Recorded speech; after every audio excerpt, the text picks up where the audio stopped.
बुजुर्ग खातून से पूछा गया कि शादी क्या है।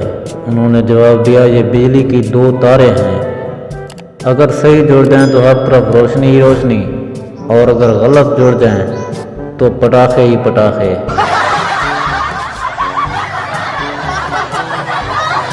रुखसती के बाद दूल्हा दुल्हन की गाड़ी अभी 10 फुट ही चली थी। दुल्हन ने चलती गाड़ी का दरवाज़ा खोला कि लंगा संभालती हुई माँ बाप की तरफ दौड़ी।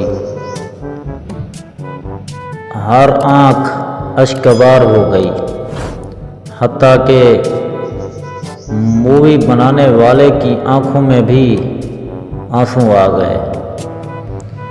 है दुल्हन के बाप ने परेशान होकर दुल्हन से पूछा, बेटी क्या हुआ?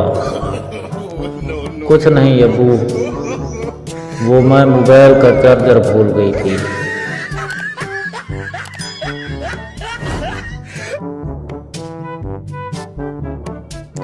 दुकानदार, मैडम आपको पाँव दबाने की मशीन चाहिए? मैडम, नहीं मेरी शादी हो गई है।